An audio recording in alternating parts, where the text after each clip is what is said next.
true believers. This is Head Speaks, a proud member of the Headcast Network family of shows. As usual, I am your host, Aaron Moss, aka Brother Head. And this is my, mostly monthly Headcast, where I talk about comics, movies, role-playing games, TV shows, and anything else geeky that I want. Sometimes I'm alone, sometimes I manage to con a guest onto the show. So if you like comic books like Firestorm and the Atom, or movies like Back to the Future, or even the Star Wars sequels, or anything else geeky, this is the place for you. So let's get the flux capacitor fluxing, the TARDIS tarting, and let's say Shazam!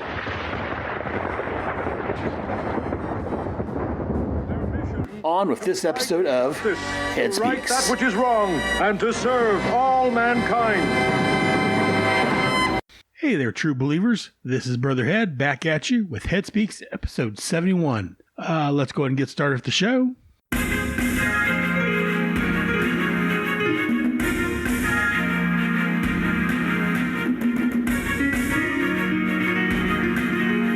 The Chronicles of Head. So this is going to be a quick segment of Chronicles of Head. Just kind of an apology and what's going on in Brother Head's life, why things have been delayed for the last couple of months. One reason is I've been sick on and off over the last couple of months. I had COVID earlier on, and then just every once in a while I get sick. For another, as I've talked about sort of on and off previously, I am having difficulties at home, which I'm not going to get into too many more, or not too much into that right now, maybe another time. And finally, one of the biggest reasons that I've been delayed on getting these episodes out, like I'm sure if you guys are enjoying the shows like you would like, and like I would definitely like, is that I do, and I think I've mentioned this before, I've been suffering from some depression, and it's been kind of flaring up the last couple of months, and it makes it so it's hard for me to want to sit down and record. I love talking about comics and all comic-related stuff, but sometimes it just gets a little hard for me to sit down in front of the mic to record these episodes. And I've got some like the G.I. Joe, both G.I. Joe and The Adventure Continues. I've got some of them to record. I've been editing, but it takes a lot out of me. So I apologize for the delays, and I am working on trying to resolve this. So please bear with me. And like I said, it would be a short episode or a short segment of Chronicles Ahead. I just wanted to get out in front of that. So again, after that little intro and that little bit of a explanation, let's get on to what you're here for proper.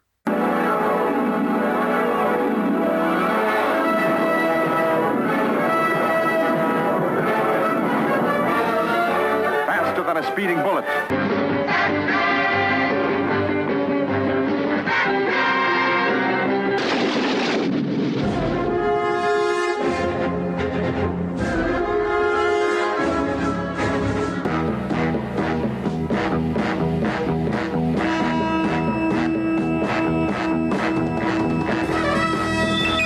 In the great hall of the Justice League, Spider-Man and his amazing friends. the Justice League of America versus the Legion of Doom.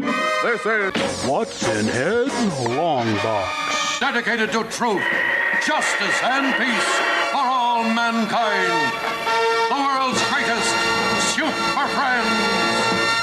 I know it's been a couple of months since the last episode we've had with Power of the Atom. Had my impromptu missing in action period there for a couple months. And then last month, I was interrupted with the JLMA. But we're back. Yes, we're back with our coverage of Power of the Atom. This month, we are looking at Power of the Atom number 11. The cover date on this bad boy was April of 1989. The on sale date, February the 28th, 1989. Cover price was $1. The title of this was called Mightier Than the Sword. Writer, as usual, the wonderful Roger Stern. Or maybe I should say Super Roger Stern. The penciler was Graham Nolan. Inker, Keith Stan Wilson. Letterer, Albert Tobias de Guzman. Colorist was still Nancy Houlihan. The cover was done by Graham Nolan and Brett Beating. And the editor on this, Brett Breeding. Sorry about that, Brett. And the editor on this was the wonderful and the super Mike Carlin. So let's go and take a look at this issue. As normal, we will start off the cover. This cover, we've got the Power of the Atom logo. Down at the bottom, we have a title that says Cutting the Tension by Stern, Nolan, and Wilson. And then on the cover itself, we have a picture of a study or an office. We've got a phone, a desk calendar that's got Nolan and Breeding, who did the cover signature on the 8th, which is a Monday of, I'm assuming maybe March. It's MA, and then we can't see the rest of it. But there's a leg right next to the A, so I'm assuming March. I'm skipping the main part of the cover just because it's a fabulous cover. We have Ray Palmer and Paul Hoban fighting it out with broken scissors. They've got a pair of scissors that's broken in half. Each have one handle of the scissor. Paul's sitting there. We can see the Adam's belt on him as he's crouched on a phone, it looks like. Or he's leaping towards the Adam. I'm not quite sure if he's on the phone. It may just be he's leaping over the Adam's arm, who's swinging him at a pair of scissors. Like I said, he's got his own other pair of the scissor. It's one pair of scissors, so it's a pair of scissors? I don't know. Anyways, each have a piece of the same scissor that's broke. I'm going way too much into the scissors. Ray is running at Paul. There's a pencil that he's running next to. I like the little details on the desk here. The phone has a little 911 sticker on the right below the handle of the phone, the receiver and all that. In fact, I remember those type of stickers. I think we had one on one of my phones at my house when I was growing up. A lot of books in the background on the shelf. A great cover. I would give this one on a scale of 1 to 5. I would probably give this a 4, 4.5. This is just about poster worthy, in fact. I'm tempted to go up to a 5 because this is a pretty good cover. I like this cover. It kind of shows what's going on inside. And it's just a great scene of the Atom in battle. Now for the story proper, we start out the story with Ray and Erica examining Humbug's, in quotes, body. Not quite sure it's his body or something he fabricates, but whatever it is, they're examining it and seeing what it is and trying to determine who or what Humbug is. A nice picture for starting out the story with, Ray. He's got some goggles on to help better, I guess, different spectrums and different things for the body they're looking at. Very nice start page. And then the next page, we get a recap. Actually, the next couple of pages, we get recaps of issues 9 and 10. First, they kind of recap the last issue where they fought Humbug, where he fought Humbug, and how Humbug stuck his finger in the socket of the light and zapped himself and deflated. And then the next page, Erica's asking Ray, how's Jean doing? Or have you heard from Jean? He's like, Jean Loring? No, why? And she's, at the party, she seemed concerned. So she gave Jean his number at the lab. And then we kind of flash back to when Jean and Ray were hugging when she was consoling him over the death of the princess. And we see Erica had seen that. She got a tear going down her cheek. And Ray's like, concerned? Well, we did have a long talk that night, but I expect to hear from her again anytime soon. After all, we're not a couple anymore. And he's okay, I'm just wondering if she leaves. And Ray's sitting there puzzled, like, what the hell was that all about? What the?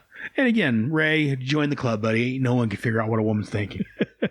But no, I do like that, again, Ray, especially being a scientist and if I'm not mistaken, again, I haven't read all of the Adam's earlier appearances, but if I'm not mistaken, he's always been kind of puzzled around the women folk, not knowing what they're doing, how to handle it. So I do like that he's kind of puzzled and he doesn't understand that Erica has a thing for him. Again, Erica's a very beautiful woman, as our friend of the network, the Irredeemable Shag, would say, she's hot. Or as our buddy over on the G.I. Joe show, Kevin would say, hot. But but yeah, I do like the Ray's not realizing how Erica feels about him. And again, he's too busy with being the Atom to really pursue her. I'm sure, again, she's a beautiful woman, so I'm sure he would like her, but he's just not thinking. Again, he's divorced from his first wife. The second woman, really the second woman that we know about in his life, is dead. So he's not really looking for romance at this point. So he's missing all the signs, and again, just leaves him puzzled. So I do like that. Also like that we switch from, again, Erica and Ray talking about Jean and him hugging the previous night, or at the party, the previous issue 9. And we go to Jean and Paul. Again, Paul's got his shoes on and a house robe. I'm not sure it's a house robe. I think it's supposed to be a coat. Almost like a house robe at first, but looking at it closer, it's supposed to be a jacket, a trench coat or something. And again, they're kind of arguing, she's like, oh, there's nothing between me and Ray. And he's like, why do you have his number? And she's like, you're going through my purse? And Paul thinks that Jean is stepping out on him with Ray, that she wants him back and that they're trying to get back together. And so he's getting really jealous. And again, as we've talked about previously, this is going to come to a head rather soon, apparently. And then Gene notices that he's wearing Ray's old size-changing belt. And he's like, you want a more adventurous man, don't you? Well, I can be that man. And again, Gene had an adventurous man. Her and Ray was married. They had, in quotes, a happy life. But him being, again, a scientist, busy at the lab all the time, or being a superhero, out being adventurous, is what led to their downfall. So, again, as she says here, you don't really know me that well, do you? You know, if you think I'm looking for an adventurous man. And as Ray's going to say later on, I find it funny that Paul is upset that he thinks that she's stepping out with Ray, or wants to step out with Ray, when he stole her from Ray to begin with. But again, they'll mention that later in the story. But I'm just so, you jerk off. I mean, you still a man's woman. I mean, again, that's very 80s thinking there, I guess. It's still a man's woman. She had just as much hand in as he did. But, I mean, you had an affair with another man's wife, and then you're upset that you think she's going to go back to the man that she cheated on with you. Just kind of ironic, I guess. I don't know. It's funny. But she's like, Paul Hoban, if you walk out that door wearing that thing, you needn't bother coming back. And Ray sits down there, and again, he's like, what do I do, apologize? No, this is my fault. Well, maybe I was crazy to think about using the belt. Like, I'm crazy to think that the fire's going out between Gene and her ex. And again, he's kind of flashing back to seeing Gene and him, Ray hugging at the party.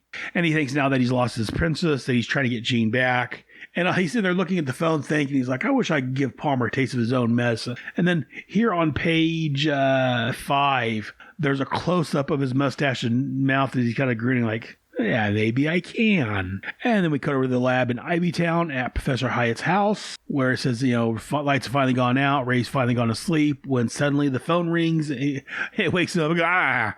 And again, I'm sure we've all been in this situation when you're dead asleep and all of a sudden the phone rings and just startles the crap out of you. I love this here at the bottom of page 5 where Ray's just sitting up, his pillows flying up in the air, ring, and then the ring's really loud. The phone's ringing, literally ringing off the hook. I do like the way that looks. It cracks me up. It makes me laugh. Because again, we've all been there. And he picks up the phone and says, oh, what's the matter? Because again, he's tired. He just woke up from a dead sleep. When all of a sudden Paul comes flying through the earpiece, socking him in the jaw, and he's like, ow, what the? And again, the Ray, being a superhero, being a warrior by instinct, just shrinks down, ready to fight whatever's coming at him. And as he leaps up to look around, Paul comes leaping from behind him and knocks him to the ground.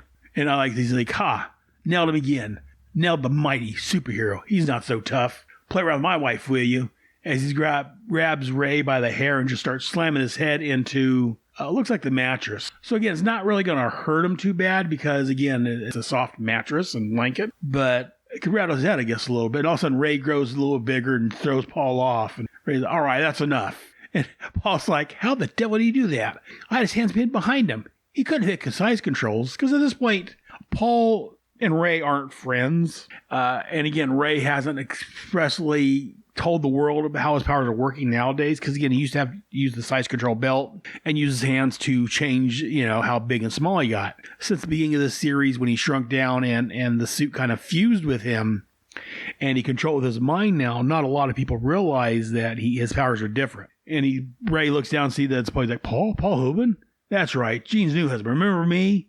And Ray's like, how could I forget you? And then we get flashed to the scene from Paul and Gene kissing in the car with the rain falling on it. And Ray's like, so basically the same thing that I had mentioned earlier just a few minutes ago, that, how dare you accuse anyone of fooling around with another man's wife? Because again, as I said, Gene and Paul were fooling around while Ray was still married. And Paul tries to excuse it by saying, you already lost her, and he said he was there when she needed him, and I thought you'd accepted that after you left to live with your alien little buddies in the jungle. It's supposed to be forever. You can give me your old belt. Which heralds back to Story of the Atom special number 2, which we covered here so many years ago on this very show. And again, he's like, you couldn't stay away. You had to come back. And again, he's sounding like a spoiled child here at this point. Because again, he's just jealousy has infected his mind. And again, he's blaming Ray. Not really blaming Ray, but he's saying, we've already lost her. And again, as I talked about, I think I talked about this back here in that Story of the Atom when it happened, that even if he had already lost, or even they were still married, so it didn't give Paul any right to fool around. I mean, if he did care for Jean, he would have waited until she should have done the right thing and got divorced or left Ray, not snuck around the guy behind his back. So again, as I said, that I've got a personal connection to that from my history. And so I don't have a lot of sympathy towards Paul. Again, it's been a while since I've read these stories. Maybe Roger will change that. But right now, yeah, I'm hoping Ray just knocks his head off. Because again, I don't have any sympathies towards a guy that cheats with anyone that cheats on their spouse. And he was part of the cheating couple. So again, I don't have much sympathy for Paul at this. And Paul shrinks down. He's like, I want to teach you a lesson. And Ray's like, where do you shrink? You don't tell. He wouldn't. He would. And Paul, I love the scene here on bottom of page 8 where Ray's got him in his hand, and all of a sudden he shrinks down, and then Paul reappears behind Ray, about ready to just sucker punch him. And Ray, again, being an experienced fighter, being experienced with the belt, shrinks down himself, leaving Paul to go, what? And then as Adam shrinks, he's like, lesson number 1, Paul, never try to trick an old trickster. And then we cut over to Jean walking in on, I guess, into the living room where Paul was at.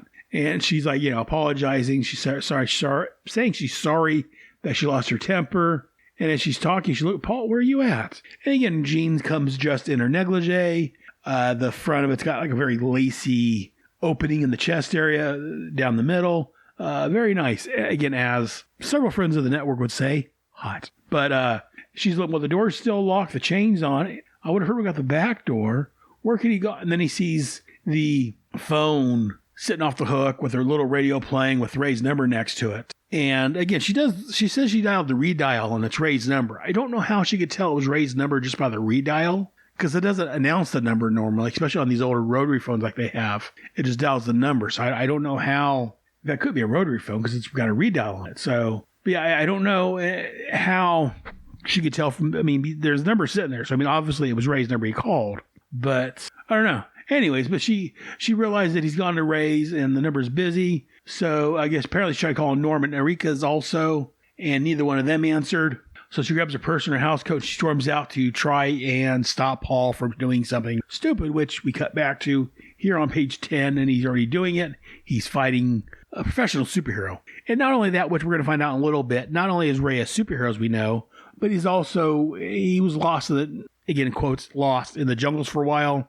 And he's become kind of a warrior also, which we're going to see. So Ray's in the lab, and he starts grabbing beakers and stuff from the lab and starts throwing it into the wall. And he said the threatening Ray's like, if you don't show yourself, I'm going to destroy your precious lab. And again, he's just going on ranting about how, no one's going to play him for a sucker, how he knows that Ray's cheating or trying to steal his wife back. His ex-wife back. And again, Ray's like, Ray's trying to hide, because again, Ray could take him out, as he says here in a little bit, in just a heartbeat. But Paul's a civilian, and Ray, again, even though he's been a warrior and he knows how to fight to kill, he doesn't like using those skills unless he has to. Because again, down and under it all, Ray is still a civilized human being. He's still a superhero. So he's trying to let Paul work his anger out until Paul starts destroying his equipment. And well, Ray doesn't have a choice at that point.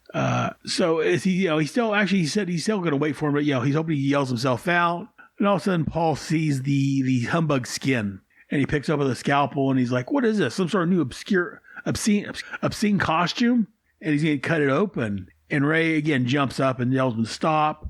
He grows and just pushes him away from the skin, before he can destroy it. Because again, Ray's trying to figure out what that skin is and what humbug is. And Ray's, again, still trying to talk calmly. He's like, let's approach this rationally and calmly. Rationally, don't you act so innocently, Palmer. You're the one who started playing hide and seek. I can play that game too. And they both shrink down, and they start running across the desk that we saw earlier on the cover. Paul jumps onto a Rolodex that holds phone numbers. And on the desk where there's a book, there's the phone, and there's the calendar that we saw on the cover that says March. So I was correct in my assumption about it being March. And like this, Ray starts to crop on the Rolodex, and Paul throws the lid down to crush Ray. And it hits Ray's hand. Ray, again, he can control his strength with just the thought. So he makes himself, strong as a 180-pound human.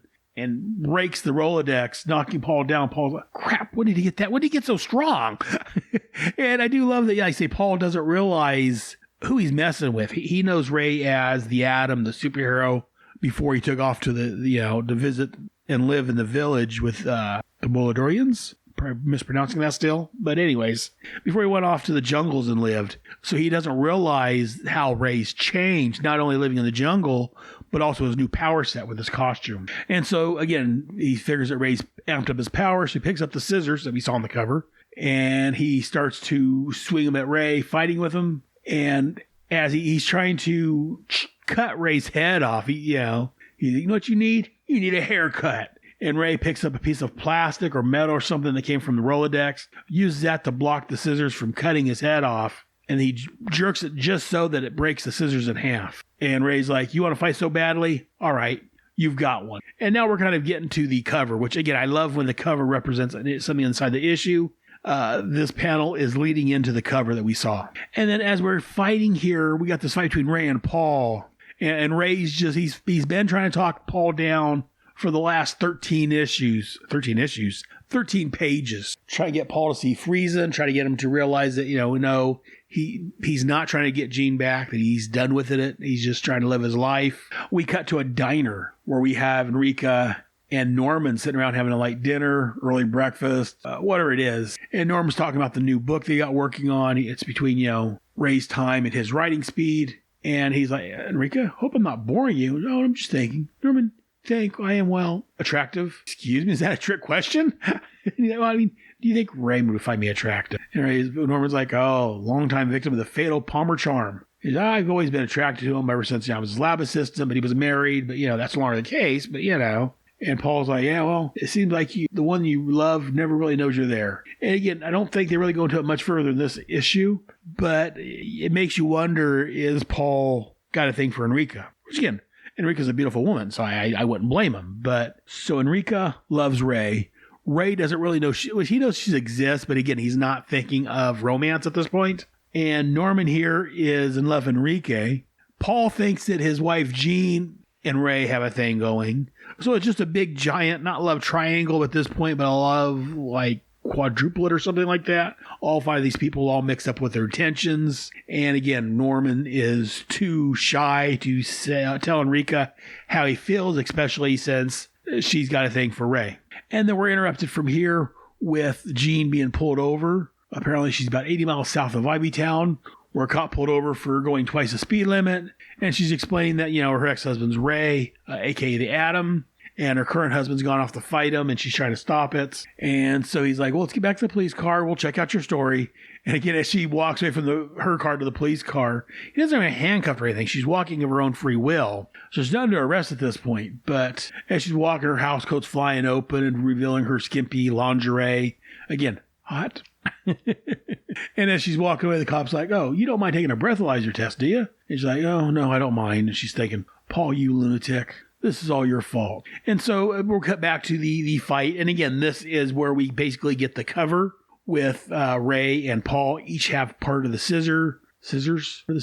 Anyways, and Paul's bragging about how you don't scare me. I was a pretty fair fencer back in college. And Ray's like, that must have been a while ago. Shut up and fight. Paul, this is stupid. There's nothing between Jean and me. Yeah, that's what she said. After I found your number in her purse. And he's swinging at Ray, and Ray's just dodging. He's like, I did this for, I lived this life, you idiot. He's like, I didn't give it to her. And again, Paul's not listening to the truth. Both Jean and him have told her there's nothing going on. And he's not listening to it. So he's one of those that he's in his mind that I know what's going on, and you're all lying to me. And anything except for what he wants to hear, he won't accept as the truth, which I could make political reference to, but I won't at this point. I'll save that for another rant. And that's what Ray's like. Paul's yelling, I want the truth. And Ray's like, you wouldn't recognize the truth if it fed. About this point, he falls over, gets caught on the desk blotter and trips. And Paul's able to disarm him. Because again, as he says here, he's not taking Paul seriously enough. And he says, even the best swordsman can screw up, especially when facing a jealous husband on only 4 hours of sleep. And so he starts flipping away to get away from Paul. And as I mentioned earlier, Ray tells him, I get size, change, and mass with just a thought before you reach for your belt control. You're fighting way out of your league. And Paul's just so upset and pissed off right now. He's like, oh, you smug. Beep, beep, beep, beep, beep. You think you're so smart. And I like this line here on page 18. Ray's like, if I'm so smart, why am I trying to talk sense to a lawyer? And again, as they're fighting there, Paul's disarmed Ray, and so Ray grabbed a pencil to defend himself. But Paul uses his scissors to break the pencil in half. And Ray says something I mentioned earlier. He is like, Paul, you jerk. If I wanted to, I could kill you in a dozen of ways. As he throws the eraser point at Paul, knocking him down for a minute. And again, Paul's just so stubborn, hard-headed. He's like, big talk. I'm not afraid of you. And the Adam's all, then you're stupider than I thought. The longer you fight me, the more you press your luck. And again, they both get their scissors back, and they start fighting again. Paul's running at him. Luck, you're the one who's had the luck. No more. Your luck has ended. And all of a sudden, it switches from Paul running him with a pair of scissors, his half of the scissors, to one of the Outlanders, one of the raiders that used to fight, running him saying, Outlander, by my blade, you will die. So Ray's kind of flashing back to his time in the South American jungles. And so all of a sudden he's like, not by your blade. And he just goes into full warrior mode and just leaps at Paul. And I like this. Paul's been attacking this entire episode, or this entire issue. Ray's trying to talk him out of it, trying to explain things to him, but Paul's just going nuts and keeps attacking him. And now Ray's just finally gone on the offensive. He's like, you know what? I'm done. And just attacks. He's like, what? Hey, you're fighting serious now. And Ray just starts battling at him with his scissors.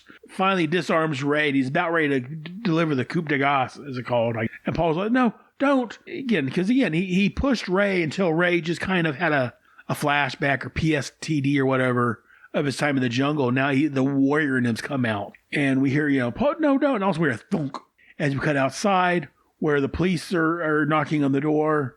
Actually, because they knocked the door, they pull it up and the place looks vacant to them because the lights are all out. About this time, Norman and Enrica pulls up and they explain that this is their friend Dr. Hyatt's house and Palmer staying there. And then we cut back inside where we see that Ray has shoved the scissors into the desk right next to Paul. And Paul's like, I'm alive? You're a lucky man, Hoban. For a moment there, I flashed back to my life in the jungle. You'd better thank God that I remembered where I was and who I was. Now, listen to me and listen good. If you ever pull a stunt like this again, I swear I'll have the law on you so fast. And also we're Dr. Palmer, are you in there? This is the police. And Ray's like, that was fast. And I do love it. You're on page 21 where, he's saying, if you ever do anything like this again, I'm going to get the law on you so quick. And all of a sudden, before he knows it, it's like, this is the police. Damn, that's quicker than I thought it was going to be. I do like the timing on this. Again, as I say in comedy, timing is everything. And we end this story at the police station where Gene's waiting. And one of the guys at the desk tells Gene that they've got a call from a Dr. Palmer. And he's like, she's like, is everything okay? He's like, I guess so. You can take the call on this line. And all of a sudden, Paul and Ray appear out of the phone. And the officer's looking stunned. And Ray's all, it's all right, officer. Traveling through the phone line is just a little talent of mine. And Gene's like, Ray, Paul, what happened? Oh, Paul and I just had a little talk. I think things will be okay now. Just do me one favor, Gene. Try to keep him from home from now on. And we just get a look of Paul's face as he's just like, I guess saddened and embarrassed by what he's done and his jealousy. Then we have our next issue where it says that William Messner Loeb's pitch hits, the first of a doubleheader, shrinking to the fire. It's a hot one. So we had a great issue. A great story. I just love what Roger's done in the story here. Again, how he's playing on Paul's insecurities and his fear of losing his wife, much the same way that Ray lost her to another man. And the fact that Ray, again, as the battle starts, he's trying to take it calm. He's trying to be rational about it. And until finally he snaps. And again, he goes back to that warrior days. He spent a while in the jungle becoming a warrior. And that just came out of him, and he had no real, in quotes, control of it. So, again, fantastic art. I loved this book. Again, I was older. I was, 89, so I was 19 when the story came out. So, again, I loved reading this series when it came out. Big fan of the Atom, so this was just a pleasure to read, both the first time and now during my reread. The art's fantastic. Roger does a great job on the story. Fantastic. We'll see what next month holds in store for us. And again, I don't really talk much about the letter column, which is called Small Talk. But again, there was a couple people talking about the Crocodile Dundee appearance in the Invasion issue. some person's from Australia. No, I guess he wasn't from Australia. He's from Virginia Beach, Virginia. And not really complained, but he was commenting how it's kind of stereotypical the way they portrayed the Australian in there as a Paul Hogan, Shrimp on the Barbie type. But again, great issue. Loved reading it. And there's also, just to throw an extra comment out there, the last ad in this issue is for the Janus Directive, which I covered over on Task Force X quite a while back.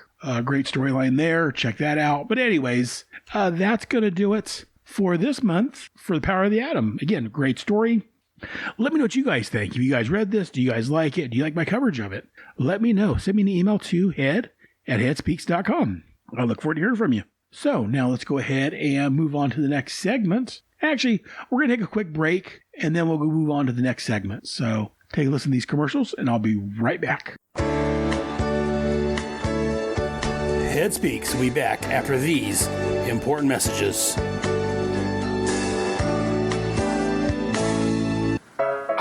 It's so good to be on a break from my hectic work schedule.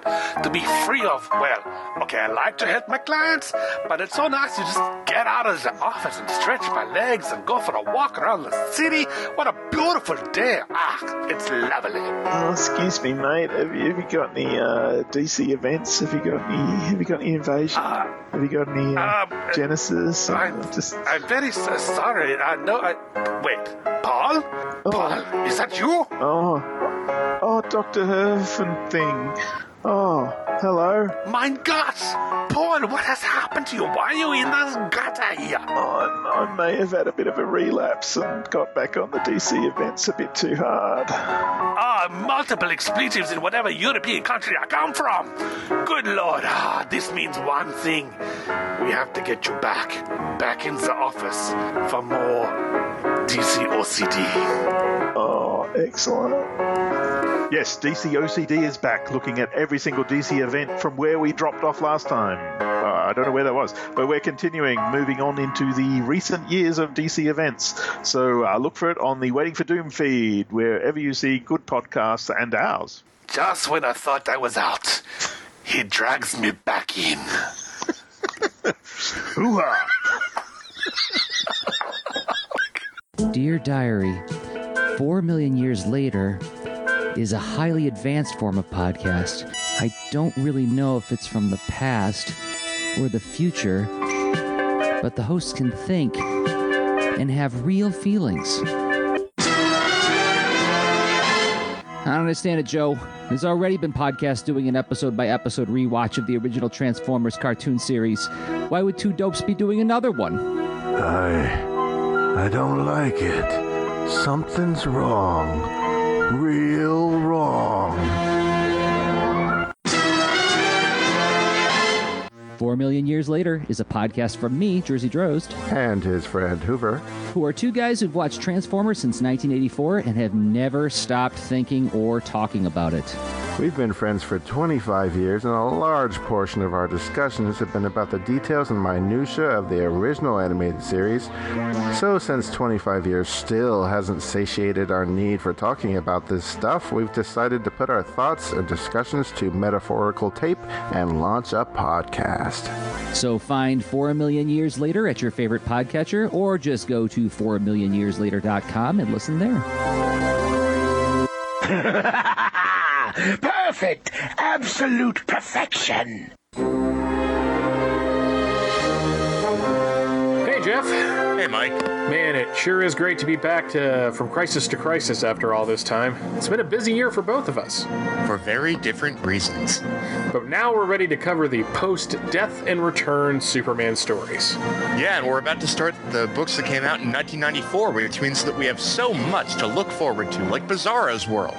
The Battle for and Fall of Metropolis. Superman Doomsday, Hunter, Prey. Worlds Collide. Well, you're looking forward to that one. Oh, bite me. 0 Hour. 0 Month. And right there at the end, we have Dead Again. And don't forget the Elseworlds annuals as well. Well, most of them anyway. Yeah, some of those really did suck, don't they? But From Crisis to Crisis is back. New episodes will drop on Thursday, just like before. You can find the show at the Superman homepage, www.supermanhomepage.com, as well as at the Superman Podcast Network, which is at www.supermanpodcastnetwork.com. And we also have a Facebook page that you can like by going to www.facebook.com/From Crisis to Crisis, a Superman Podcast.com. Is it .com on there? No, it's not. No .com. Forget that. So From Crisis to Crisis is back, folks, and better than ever. Well, I'm better than ever. You need some work. No, shut up. No, you shut up. No, you shut up. No, you shut up. No, you shut up. No, you shut up. No, you shut up. From Crisis to Crisis, a Superman podcast, covering the post-crisis adventures of Superman, 1/2 month at a time. Every Thursday at www.supermanhomepage.com and www.fortressofbaileytude.com. Just when you thought it was safe to hear a podcast promo.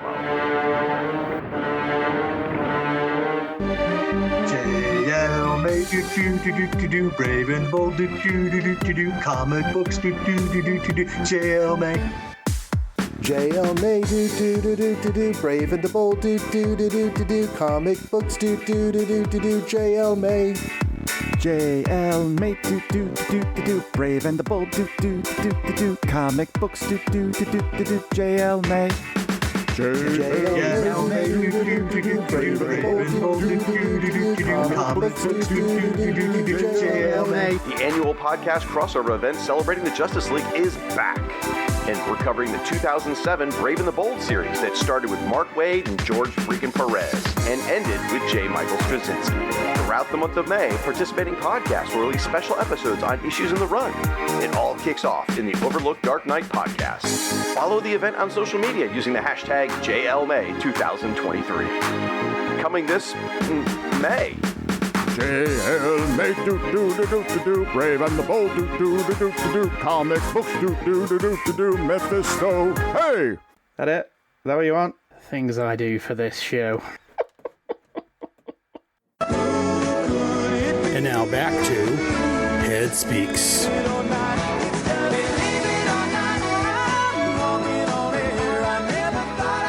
So check out those promos, all great shows, especially the JL May. Not much saying that because we participated, but great series of books and great podcasts all around. But enough promos. Let's go ahead and take a look at our next section for today's show. Yo, Joe! We'll fight for freedom wherever there's trouble.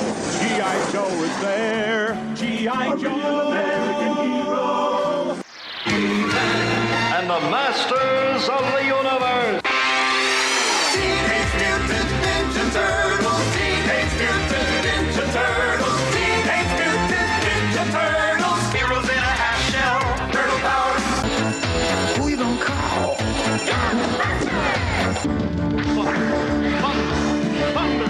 Thundercats. Transformers. More than meets the eye. Autobots wage their battle to destroy the evil forces of the Decepticons. Whatever the challenge, they are ready. The Centurions are the visionaries. I am Dungeon Master, your guide in the realm of Dungeons and Dragons. And now Geeking with Head. Now I know, and knowing is half the battle. G.I. Joe! So we've been talking about Power of the Atom. Last month we talked about the JL May, which is a DC event. Let's go and keep talking about DC Comics. Actually, not necessarily DC Comics, but we're going to talk about DC cinema, the movies. So as we may have know or may not know, the Zackverse, or the Snyderverse, I guess is what people have called it. The Zack Snyder movies, they are going by the wayside, and James Gunn is stepping in as one of the new heads of the DC Cinematic Universe. And after the Flash movie, which is, as I'm recording this, just came out, or just coming out, that apparently the Flashpoint movie reboots the DC Universe and starts the new James Gunn universe. Been a lot of complaints online about it. A lot of Snyder bots complaining that, James Gunn sucks and they need to keep Snyder in Snyder's vision and blah, blah, blah. As someone that's not a fan of what Snyder was doing in the DC universe, I'm saying let's see what James Gunn can do. As long as he doesn't bring too much comedy into it, I'm for it. But we'll see. I think he's one of the ones behind the Peacemaker show, which really I don't care for because they've got too much comedy in it. And in my opinion, they've destroyed both the Peacemaker and Vigilante characters, but that's one geek's opinion. So let's take a look at what we've been spending out so far. So from what I've heard so far, like I said, James Gunn's new, as I'm calling it, the new James Gunverse. There's been, from what I've seen, there's been 5 movies and 5 shows is what it looks like. So I'm going to touch on them each briefly, and I am going to give my thoughts on them. So first one up is Superman Legacy. From what I've read, this sounds like a reboot or / origin movie. I enjoyed Henry Cavill as Superman. I've got some problems with the writing of the movies he's been in and the costume, but I don't blame Henry Cavill for any of that. I thought Henry Cavill did a great job as Superman, but I understand where James Gunn is going for. He wants a new universe. He wants to start off right, and he wants this to continue. So he wants, from what I hear, he wants younger actors so they can carry on the legacy. So again, I'm willing to see what he's got. I don't know if they're going to go straight for an origin movie or if it's just going to start out with young Superman. I don't quite know where he's going with it, but I'm definitely interested in seeing, because again, I love Superman. He's a great character. I've enjoyed most of the Superman movies to one extent the other, so we'll see what happens. But the Superman Legacy is the first one I've got here. Moving on, there's The Authority. The Authority is a Wildstorm comic. It's kind of like an anti-Justice League. It's a group of heroes that don't get along as well, and a bit for mature readers, mature audiences. So we'll see how that works out. I enjoy The Authority, but I don't know how it's going to play out being in a DC universe proper. And I don't think they're going to use all the characters from The Authority. I think they're going to fit Superman and a lot of other DC characters into it. So we'll see. If it was a straight up Authority movie based on the Authority comics done right, it could be good. They've got a Superman type character, they've got a Batman character, and in that universe, those two are gay and they've got a thing for each other, which is interesting. But we'll see what they decide to do and what they spit out for the new James Gunn verse. We'll see. I like the Authority. It's a very tearing the superhero trope and genre apart and putting it back together in an interesting, more, in quotes, adult way, more language, more violence, more nudity, more adultism, if you will. So I don't know quite where James is going, but we'll see. The next one is The Brave and the Bold. To me, it sounds like, from what I've heard, it's going to be Batman and Damian as Robin. I like Batman. I've liked most of the Batman movies, again, to one extent or the other. I enjoyed the last Batman movie with Pattinson in it. It wasn't bad. I'm not a fan of Damian. I don't like what they've done with him in the comics. He's never really struck a chord with me. He's always come across as too, not necessarily whiny, but too much of a jerk. So we'll see how that works out. Again, I'm definitely going to see it because, well, I'm a geek and I enjoy these things, but I'm not, that one there's not high on my radar. I'm like, ooh, I got to see this. Because again, Damian kind of, at least to me, it sucks a lot of the joy out of it. Also on tap is Supergirl, Woman of Tomorrow. Apparently this is based on Tom King's stories. I haven't read any of his Supergirl stories. I read some of his Batman. I don't know. I like Supergirl. I like the Helen Slater Supergirl movie. I like Supergirl in the comics. I liked Supergirl in Smallville and all these other places she's appeared. I don't know how this is going to play out. Again, Tom King, he's kind of a divisive writer. You either like him or you don't, I think. I'm not a fan of him, so we'll see what happens with Supergirl, Woman of Tomorrow. And the final movie I saw was Swamp Thing. Again, this sounds like an origin movie. We've had a Swamp Thing movie in the past. Actually, there was 2 of them by Wes Craven back in the 80s. I really enjoyed the first one. There was the Swamp Thing's TV series back in the early 90s, which I think was based on the movie. And then there was the recent I think it was on HBO Max or whatever, Swamp Thing series, which I saw, which was interesting. I like that. So I think they're going to reboot Swamp Thing once again. And again, Swamp Thing could be an interesting character, kind of a darker character, so it depends on how they go with them. Definitely interested in seeing Swamp Thing. Next up, there was some TV shows announced.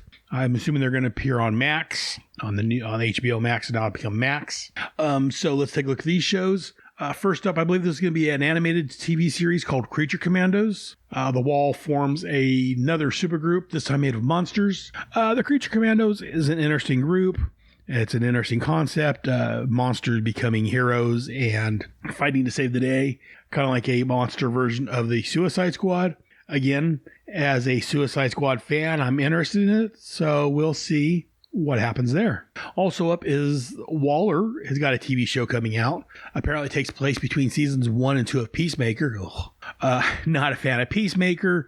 I enjoyed Waller in the last movie. I liked her in the first one too, except for I think they made her too much of a villain in my opinion, or the very fact that she was willing to waste her support staff for to make a getaway. I don't see that being the Waller or being the Wall. So I don't like that. But again, I enjoyed her in the last movie. I just seeing how this has Team Peacemaker in it, and it's got kind of a continuation of that series.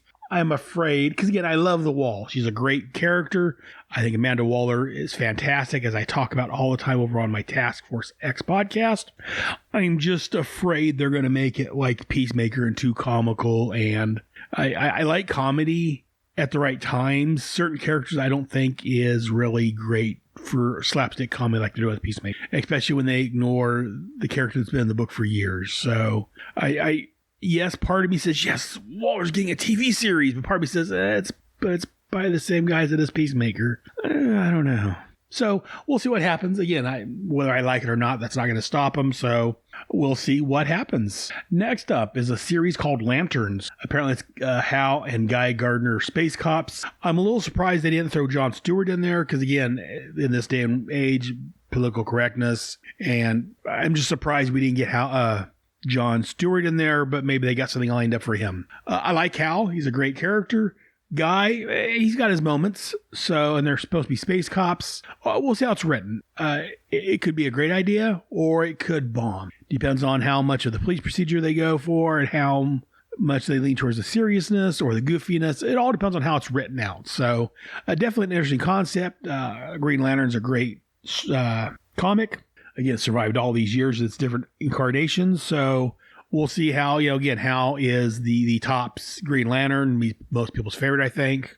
Myself, I prefer Kyle, but Hal's a close second. Because, again, Hal was the Green Lantern I grew up with. But when I got into comics, Kyle came in shortly thereafter. And I followed Kyle through his evolution. So I guess kind of why I like Kyle a little more. That needs a little more of an everyman, if you will. And the last one I show is Paradise Lost. This is supposed to be a Paradise Island or Themyscira storyline. Again, I don't know how much it's going to focus on Wonder Woman. I think it's supposed to be like kind of the origins of Paradise Island or a pre-Wonder Woman story. So we'll see.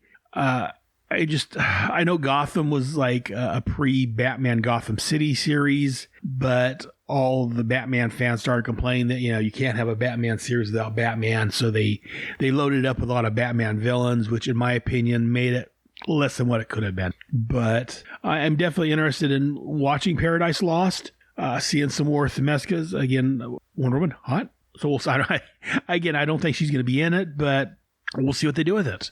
But again, I'm interested in seeing all these movies movies and shows to one extent or the other. I think Gunn has a trigger on him at this point because, again, kind of DC's been losing ground. They keep restarting. I mean, again, their movies universe was supposed to start with Green Lantern, which kind of, in quotes, bombed box office. A lot of people didn't care for it. I thought it was okay, but I wasn't a fan of Ryan Reynolds as Hal Jordan because it was Ryan Reynolds playing Ryan Reynolds acting like Hal Jordan. I know before that they've been trying to get movies out for years. One of my complaints that Warner Brothers, which is a movie company which backs DC, they make movies for God's sakes, and the only movies they've really done for years done well is Batman, Superman. So I'm a little disappointed, and I'm not holding my breath on anything at this point just because of the starts and stops, and it doesn't seem like they have a cohesive vision at this point. I mean, yes, getting James Gunn behind the helm and having him kind of direct a vision is headed in the right direction, but then they still got movies like The Joker, and they're talking about doing another Pattinson Batman movie outside of the main DC extended universe. So again, I've got no problem with, Elseworld stories or, alternate universe stories. So I don't know. We'll see how that plays out. But those are the DC movies I've heard and TV shows. What do you guys think? You guys interested in that? Or are you guys tired of the DC movies at this point? You guys tired of comic book movies? Let me know what you think. Either leave me a message at the Facebook group, facebook.com/groups/headcastnetwork, or send me an email to head@headcastnetwork.com. Look forward to hearing from you guys. And that's going to do it for this episode of Head Speaks. If you want to record a message and send to me, you can record yourself and send me an email with your message to head@headcastnetwork.com. I would love to hear from you guys. If you want, you can again send me an email. I've said the email address a couple of times, head@headcastnetwork.com. Send me a message and I can read it on the air. Go to iTunes and leave me a review there. I would definitely read that on the air. I enjoy hearing from people. And I also have the Headcast voicemail set up. I haven't got anything in a while on it, but that phone number is area code 559-500-3182. Again, the Headcast voicemail line is 559-500-3182. Call, leave a message, and I can play your message on the air. And finally, before I go, I'm not necessarily doing a head mailbox proper, but I do want to give a shout out. Again, we do have a Patreon page. Again, I don't advertise it much just because, well, again, I don't do a whole lot like I should be doing, but we do have a Patreon page. You can head over to patreon.com/headcastnetwork and join up. As much as $1 a month, you can join in the Headcast Network and help support the show. So far, I've got two fine gentlemen over there helping support the network. We have Gene Hendricks, who I've had on my show before. Thank you very much, Gene. And also Mark Ross, a.k.a. Clark Trent. Both Mark and Gene are Patreon supporters. And again, he's since quit, but there's also Cosplay Dad. Again, he was a member for a while, but again, I think due to my absences I occasionally have, he ended up getting fed up and quitting. I apologize for that, but thank you very much for your support when you were supporting us, Cosplay. And also, I'm not sure he's just looking at the page, but there's also a Brian Weebler that looks like he's looking around the Patreon page. So again, I want to thank you guys all very much. And if you wish to join these fine gentlemen and just help support the Headcast Network, go to patreon.com/headcastnetwork.com and join the Patreon page there. But that's going to do it for this episode. Join me next month when hopefully I'll be here on time and we will look at Power of the Atom 12. Plus, I'm not sure what else at this point. We'll see what else we come up with between now and then. We'll check out my other shows on the network, all available at headcastnetwork.com. If you haven't done so, join us on the Facebook group, facebook.com/groups/headcastnetwork, and join in the discussion there. Until next month, remember, Head has spoken.